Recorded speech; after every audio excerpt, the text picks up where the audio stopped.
ನಮಸ್ಕಾರ ಎಲ್ಲರಿಗೂ ನೇತ್ರಾವತಿ ಕಿಚನ್ ಚಾನಲ್ಗೆ ಸ್ವಾಗತ. ನಾನಿಂದು ತುಂಬ ರುಚಿಕರವಾದ ತುಂಬ ಸುಲಭವಾಗಿ ಮಾಡುವಂಥ ಮಂಗಳೂರು ಬನಾನಾ ಬನ್ಸ್ ರೆಸಿಪಿನ ತೋರಿಸ್ತಾ ಇದ್ದೀನಿ. ಸಖತ್ತಾಗಿರುತ್ತೆ. ಈ ರೆಸಿಪಿನ ಮಾಡೋದಕ್ಕೆ ಬೇಕಾಗಿರುವ ಸಾಮಗ್ರಿಗಳು ಏನಂತ ನೋಡ್ಕೊಳ್ಳೋಣ ಬನ್ನಿ. ನೋಡಿ ಏನೇನು ಬೇಕಂತ ತೋರಿಸ್ತಾ ಇದ್ದೀನಿ. 1 ಬೌಲ್ ಮೈದಾ ಹಿಟ್ಟು ತಗೊಂಡಿದ್ದೀನಿ, ಜೀರಿಗೆ, ಸಕ್ಕರೆ, ಉಪ್ಪು, 2 ಬಾಳೆಹಣ್ಣು, ನೇಂದ್ರ ಬಾಳೆಹಣ್ಣು ತಗೊಂಡಿದ್ದೀನಿ. ಇವಾಗ ಮೊದಲಿಗೆ ಒಂದು ಮಿಕ್ಸಿ ಜಾರ್ ತಗೊಂಡು ಇದಕ್ಕೆ ಬಾಳೆಹಣ್ಣು ಈ ರೀತಿ ಚಿಕ್ಕದಾಗಿ ಕಟ್ ಮಾಡ್ಕೊಳ್ಳೋಣ. ನೇಂದ್ರ ಬಾಳೆಹಣ್ಣು ತುಂಬ ಸ್ವೀಟಾಗಿರುತ್ತೆ. ಇದ್ರ ನೀವು ಪಚ್ಚ ಬಾಳೆಹಣ್ಣು ಮಾಡಿಕೊಂಡ್ರು ತುಂಬ ಚೆನ್ನಾಗಿರುತ್ತೆ. ಚೆನ್ನಾಗಿ ಬಾಳೆಹಣ್ಣು ಹಣ್ಣಾಗಿರಬೇಕು. ಇದಕ್ಕೆ ಇವಾಗ 2 ಸ್ಪೂನ್ ಸಕ್ಕರೆ ಹಾಕ್ಕೊಳ್ತಾ ಇದ್ದೀನಿ. ನಿಮಗೆ ಸ್ವೀಟ್ ಜಾಸ್ತಿ ಬೇಕಂದರೆ ನೀವು ಜಾಸ್ತಿ ಸಕ್ಕರೆನ ಹಾಕ್ಕೊಳ್ಬೋದು. 1 ಸ್ಪೂನು ಜೀರಿಗೆ ಹಾಕ್ಕೊಳ್ತಾ ಇದ್ದೀನಿ. ಇದಿಷ್ಟನ್ನು ನೀರು ಹಾಕ್ತಿರೋ ರೀತಿ ನುಣ್ಣು ರುಬ್ಕೊಂಡು ರೆಡಿ ಮಾಡ್ಕೋಬೇಕು. ನೋಡಿ ಈ ರೀತಿ ಚೆನ್ನಾಗಿ ರೆಡಿ ಮಾಡ್ಕೊಳ್ಬೇಕು. ನೀವು ಈ ರೀತಿ ಮಿಕ್ಸಿಲಾದರೂ ಹಾಕ್ಕೊಳ್ಬೋದು ಅಥವಾ ಕೈಲೇ ಅದನ್ನು ಕಲಿಸ್ಕೊಳ್ಬೋದು ಬಾಳೆಹಣ್ಣು. ಇದಕ್ಕಿವಾಗ ಒಂದು ಗಂಟು ಇರಬಾರ್ದು. ಇದಕ್ಕಿವಾಗ ನಾವು ಮೈದಾ ಹಿಟ್ಟು ಒಂದು ಸ್ವಲ್ಪ ಉಪ್ಪು ಹಾಕ್ಕೊಂಡು ಇದನ್ನು ಕೈಲಿ ಮಿಕ್ಸ್ ಮಾಡ್ಕೊಳ್ಳೋಣ. ಮಿಕ್ಸ್ ಮಾಡ್ಕೊಂಡ್ಮೇಲೆ ಸ್ವಲ್ಪನೇ ನೀರು ಹಾಕ್ಕೊಂಡು ಇದನ್ನು ನೀಟಾಗಿ ಮಿಕ್ಸ್ ಮಾಡ್ಕೊಳ್ಳೋಣ. ನೋಡಿ ನೋಡಿಕೊಂಡು ತೆಳುವಾದಾಗ ಸ್ವಲ್ಪ ಮೈದಾ ಹಿಟ್ಟು ಹಾಕ್ಕೊಂಡು ಸ್ವಲ್ಪ ನೀರು ಹಾಕ್ಕೊಂಡು ನಮ್ಗೆ ಯಾವ ಹದ ಬೇಕೋ ಅದಕ್ಕೆ ನಾವು ಮಿಕ್ಸ್ ಮಾಡ್ಕೊಳ್ಬೇಕು. ನೋಡಿ ತೆಳುವಾಗಿದೆ. ಇವಾಗ ಮೈದಾ ಹಿಟ್ಟು ಹಾಕ್ಕೊಳ್ಬೇಕು. ಸ್ವಲ್ಪ ಹಾಕ್ಕೊಳ್ತೀನಿ ನಾನು.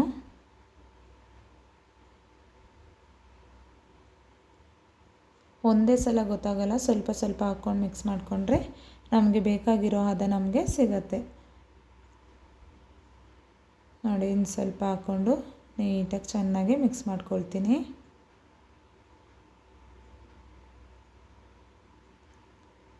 ಈ ರೀತಿ ಚೆನ್ನಾಗಿ ಮಿಕ್ಸ್ ಆದಮೇಲೆ ನೋಡಿ ಈ ರೀತಿ ಚೆನ್ನಾಗಿ ಮಿಕ್ಸ್ ಮಾಡ್ಕೊಂಡು ನಾವು ಇವಾಗ 1 ಸ್ಪೂನ್ ಆಗೋಷ್ಟು ಎಣ್ಣೆನ ಇದಕ್ಕೆ ಹಾಕ್ಕೊಳ್ಳೋಣ.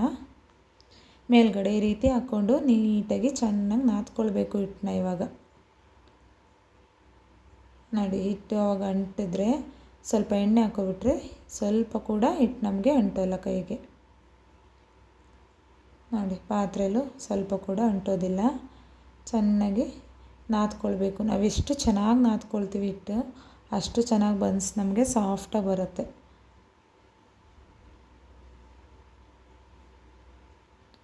ನಾವು ಇದನ್ನು ಯಾವ ಹದಕ್ಕೆ ಕಲಿಸ್ಕೊಳ್ಬೇಕು ಅಂದರೆ ನೋಡಿ ಈ ರೀತಿ ಕೈಲಿ ಮುಟ್ಟಿದ್ರೆ ಅದು ಒಳಗಡೆ ಹೋಗಬೇಕು.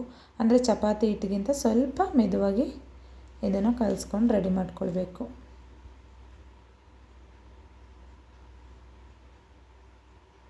ನೋಡಿ ಈ ರೀತಿ ಚೆನ್ನಾಗಿ ಹಿಟ್ಟನ್ನ ಕಲಿಸ್ಕೊಂಡು ರೆಡಿ ಮಾಡ್ಕೊಳ್ಬೇಕು.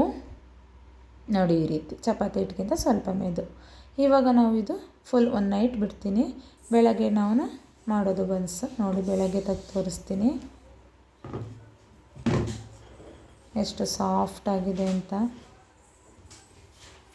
ನೀವು 6-7 ಗಂಟೆ ಬಿಟ್ಟು ಮಾಡ್ಕೊಳ್ಬೇಕು. ಇಲ್ಲ ನೈಟ್ ಕಲಿಸ್ಬಿಟ್ಟು ಬೆಳಗ್ಗೆ ಟೈಮ್ ಮಾಡಿಕೊಂಡ್ರೆ ತುಂಬ ಚೆನ್ನಾಗಿ ಬರುತ್ತೆ ಇದು. ಆವಾಗ ಕಲಿಸ್ಕೊಂಡು ಮಾಡಿದ್ರೆ ಬನ್ಸ್ ಚೆನ್ನಾಗಿ ಬರೋದಿಲ್ಲ. ಇವಾಗ ಇದಕ್ಕೆ ನಾನು ಸ್ವಲ್ಪ ಮೈದಾ ಹಿಟ್ಟು ಹಾಕ್ಕೊಳ್ತಾ ಇದ್ದೀನಿ ಮೇಲ್ಗಡೆ.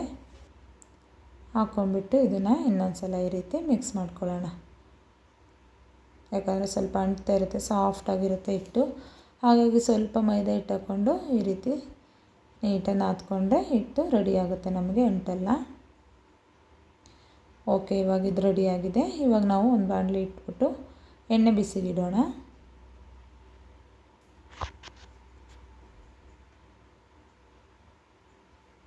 ನೋಡಿ ಎಣ್ಣೆ ಚೆನ್ನಾಗಿ ಬಿಸಿಯಾಗಲಿ. ಇವಾಗ ಎಣ್ಣೆ ಬಿಸಿಯಾಗಿದೆ.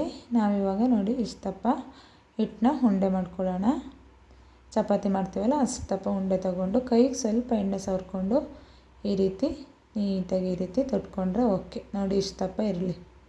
ಇವಾಗ ಇದನ್ನು ಕಾದಿರೋ ಎಣ್ಣೆಗೆ ಹಾಕ್ಕೊಳ್ಳೋಣ. ನೋಡಿ ಈ ರೀತಿ ಎಣ್ಣೆ ಚೆನ್ನಾಗಿ ಬಿಸಿಯಾಗಿರಬೇಕು. ಇವಾಗ ಮೀಡಿಯಮ್ ಫ್ಲೇಮಲ್ಲೇ ಉರಿನ ಇಟ್ಕೊಬಿಟ್ಟು ತಿರುಗಿಸ್ತಾ ನಾವು ಬೇಯಿಸ್ಕೊಳ್ಬೇಕು.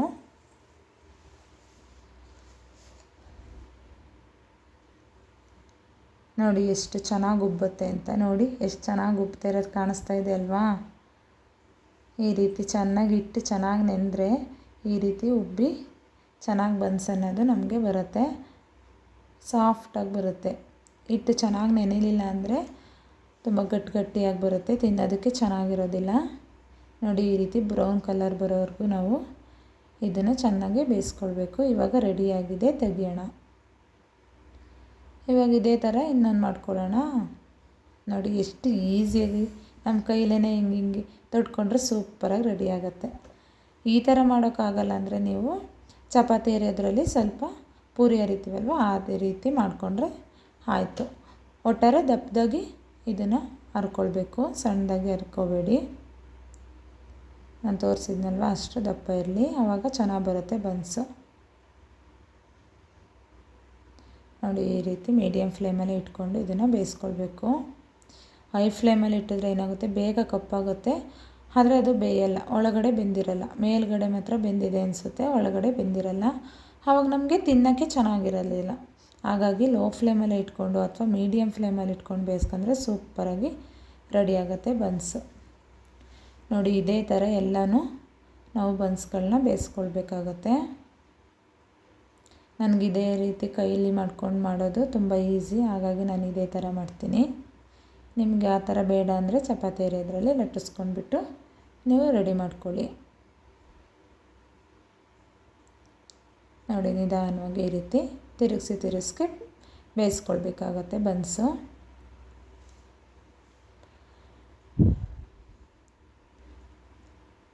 ನೋಡಿ ಇದು ಚೆನ್ನಾಗಿ ಈ ರೀತಿ ಬ್ರೌನ್ ಕಲರ್ ಬರೋವರೆಗೂ ನಾವು ಬೇಯಿಸ್ಕೊಳ್ಬೇಕು, ಆವಾಗ ಸೂಪರಾಗಿರುತ್ತೆ ಬನ್ಸು.